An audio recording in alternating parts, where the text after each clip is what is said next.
Okay. So are you ready to talk about the sample chamber of the infrared spectrometer? Well, I hope you are because we're going to anyway, whether you like it or not. So we're going to talk about the sample chamber. What kind of samples can I put into the infrared and actually analyze?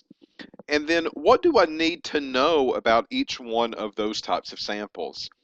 So it's important to realize that the infrared spectrometer can take a solid, it can also take a liquid, and it can also measure a gas.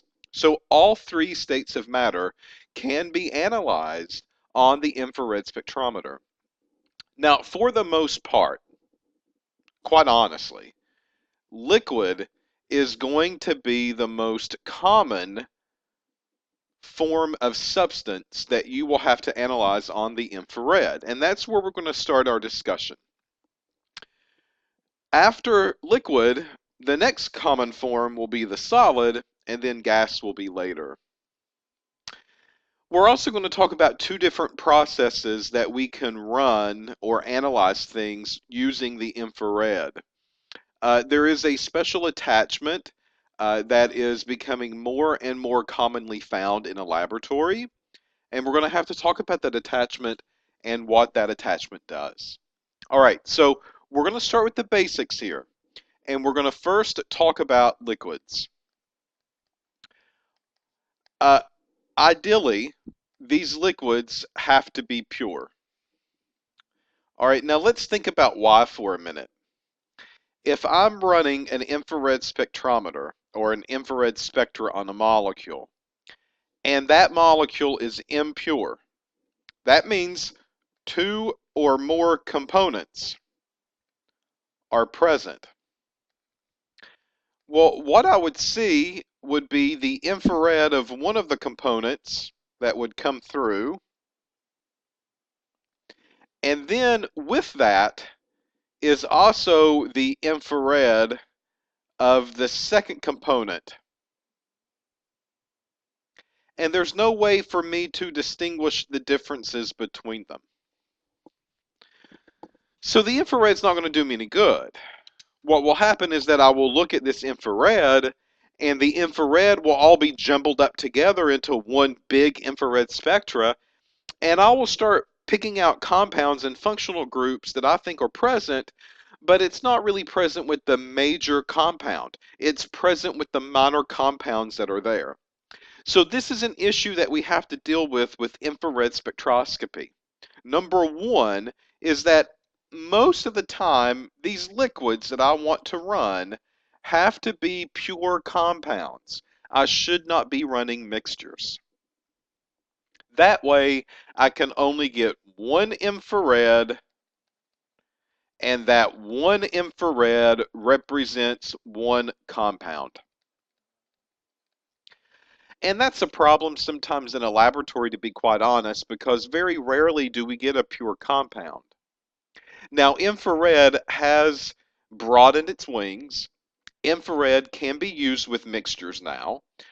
We have a process where we can analyze these types of things. But for us and our program and the basics of what the machine does, we're not going to venture into that territory. So pure liquids are ran on the infrared spectrometers. This allows me to get one infrared spectra. It also allows me to identify the functional groups on that one compound that is present. All of the liquids have to go onto a salt crystal. All right. Now, a salt crystal is just that. It is made up of salt. And that salt typically is sodium chloride. Yeah, that's all that it is. It's sodium chloride that has been pressed into a round disc. Now, when I press these into a disc, salt is salt, no matter what happens. That means salt dissolves in water. So when I use these salt crystals in infrared, I never, ever, ever want to expose them to water. That is extremely bad news because those salt crystals will completely disappear. They will start to get cloudy, they will start to get etched, they will start to fall apart, and then they will be thrown in the trash can. And these salt crystals are around $40 a piece. But you know what? These $40 a piece salt crystals, it takes two of them to run a sample. So that means that your set of salt crystals are 80 bucks. And the $80 is thrown in the trash can because you've put a little bit of water on it when you shouldn't have used the water. So water is bad news with infrared loading and infrared analysis. Now, this could be water that's in your product. So you also want to make sure that these compounds that you're running has no water or traces of water in it because it will do the same thing. It will begin to eat the crystals and turn them cloudy and start to decompose them. Okay, so two salt crystals. Basically what happens is that I'll take a salt crystal and I take another salt crystal and I want to clean these with some kind of organic solvent. And what we use in our laboratory is chloroform. Chloroform is used because it will dissolve organics quite easily. It's a very good solvent. It's cheap. So number one, it's a very good solvent. Number two, it's very low cost, so it's pretty cheap on us. And number three, it's volatile. So that means it's going to evaporate off quite easily. You know, there's other things that I can use out there to clean the salt crystals off. And that's going to be your company's decision. Whenever you get a job working in a laboratory, however they want to clean their salt crystals, that's how they clean their salt crystals. We use chloroform for those three reasons. They might not.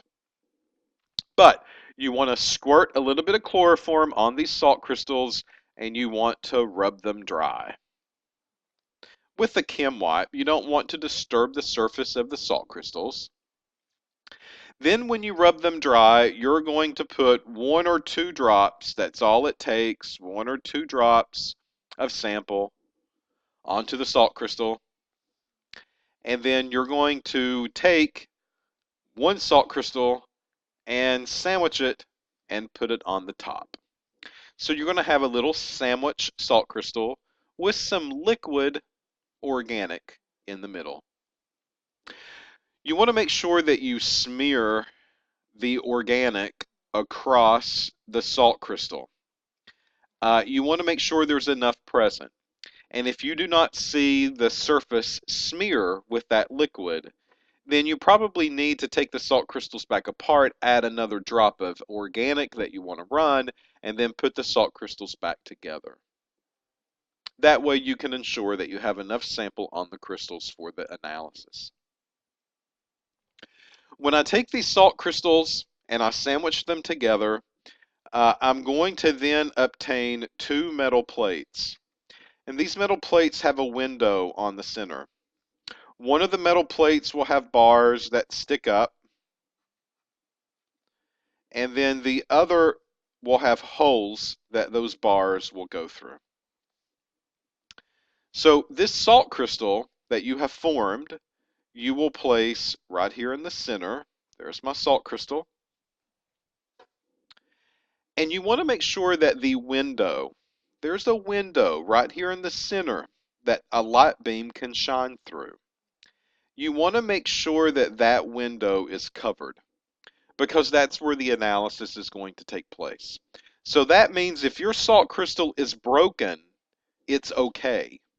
As long as the salt crystal and the sample covers that window area, then you're fine. You can use that broken salt crystal. It's not a disaster yet. So once you put the salt crystal sandwich on the metal plate and ensure that that window is covered up, you will then take the top piece and place it down on top of the base. There'll be 4 screws that you want to tighten, and we work in opposite directions. So we work with the top one first, typically, and then we work with the opposite corner, and we turn that one. Then we work with the opposite corner, we turn that one, and then the opposite side again, and we turn that one. So 1, 2, 3, and 4. They only have to be finger tight. If you over tighten them, you will crack the salt crystal. And that means you're going to have to start all over with the sample prep. So it doesn't need a lot of tension. The plates do a pretty good job to hold the salt crystal up, and that metal plate is then inserted into the infrared sample chamber. Now, at this point, you probably have loaded samples up over and over and over in that sample chamber, and none of this information is new to you. However, if you're watching this information and you've not done this yet, we're going to talk about it in class, and I'll show you how to load up a sample the proper way for the first time, and then we'll turn it over to you and let you run them from that point on. But this is the proper way of analyzing a liquid sample with the salt crystals. Now, the problem is that salt crystals are not the only way that we can actually load samples up. We also have these things called infrared cards. So over the course of the years that infrared has been into a laboratory, we first start with salt crystals. We saw problems with the salt crystals because they would decompose and they would get destroyed over time, and maybe with carelessness. And then companies began to form what we call IR cards. What you see up here at the top are typically some time and date stamps. So what type of sample was it, what date did you run it, and who did it? So this allows you to keep track of the actual type of sample that was on this card at one point in time. And then here in this circle or this window, this is going to take place of your salt crystal. It's just basically a piece of plastic film. And that plastic is made specifically for organic compounds. And it absorbs those organic compounds. So you would take the IR card, put it into the machine and blank it. Then you would take the IR card out and you would put 1 or 2 drops of your sample on the IR card. It would absorb that sample up, and then you would place the card back into the infrared spectrometer, and then you would go ahead and obtain the infrared spectrum. These are a little bit more expensive, and not a lot of people use them anymore because these things run anywhere from $2 to $3 a piece now. So if a salt crystal, an $80 sandwich, can last me for months if I take care of it the right way, well, these $2 or $3 IR cards, well, that's $2 or $3 every time I use one. And what if I mess it up the first time and I have to run it again? So that's the issue with the infrared cards. Sure, they're more convenient. The problem is that in the long run, they're probably going to cost you some more money than if you just use salt crystals from the very beginning. All right. Now, sodium chloride is not the only type of salt crystal that you can see in a working laboratory. There's plenty of other salts that are out there and plenty to choose from. And there are salts that do not dissolve in water. And maybe it's for your best interest to use these salt crystals. The problem is that they are way more expensive than the sodium chloride versions. So the good news, you don't have to worry with water so much. The bad news is you're going to pay double, triple, or quadruple for a set of salt crystals versus the sodium chloride version that you would use traditionally on a daily basis. So here's an example of a couple of different choices that are out there for you. This is just a random salt crystal that we would use in our laboratory.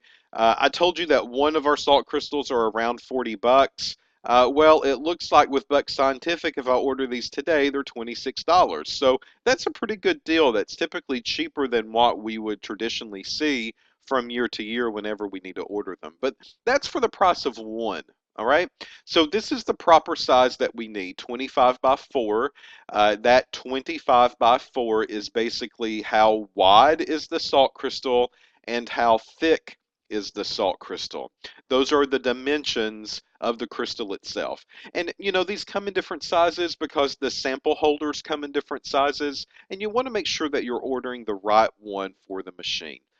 So there's an example of just sodium chloride disc that they call a window from Buck Scientific. However, there's others. If you look here up at the top, this is a silver bromide. And silver bromide will not readily dissolve in water, and that's one of the reasons that people might use it. But if you look at silver bromide, this is $533 for one. Okay? So I'm not going to spend $533 on a salt crystal just so that water doesn't interfere when, as long as I'm careful in the laboratory and I do my sample prep the right way, there should be no water involved and I should be able to use sodium chloride without a problem. Because you know what? These still crack. These still will break.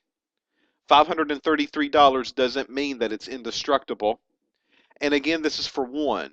So over $1,000 for a sandwich to put a couple of drops of organic on. It's out there. If you got the money and you want to waste it, then you're more than welcome to spend it, but it's not for us. So because of that, you will only see sodium chloride in our laboratory. There's other versions too. Here we see a barium salt, a calcium salt. These are much cheaper, but again, these are the price of one. So two of these would be 180 bucks, and that's $100 more than our sodium chloride crystal. Here's potassium bromide, which is probably the most next common one other than sodium chloride, are potassium bromide pellets. And those are pretty reasonable, 31 bucks a piece. That's kind of the ballpark figure of the sodium chloride. The problem is that these still dissolve in water. So no big difference versus sodium chloride. It's just tomato or tomato. Which one do you like to use? Okay, and then here are some zinc ones that are down here listed at the very bottom. So that's the story with the salt crystals. There are multiple different ones that are out there. They come in circle forms, but you know they also come in rectangular forms as well. Rectangular salt crystals, sodium chloride, that are just rectangle that can be put into the sample holder versus the round ones. Again, it doesn't really matter which ones you use as long as you're using ones that go through the sample holder itself. As long as you're covering that window, that's really all that matters. All right, so that's the story with the liquid version of the samples on a traditional infrared spectrometer. Now, we can do solids, but solids are going to be loaded in a completely different way. And we can do gases, which will be loaded in a completely different way. And we'll talk about that in the upcoming videos.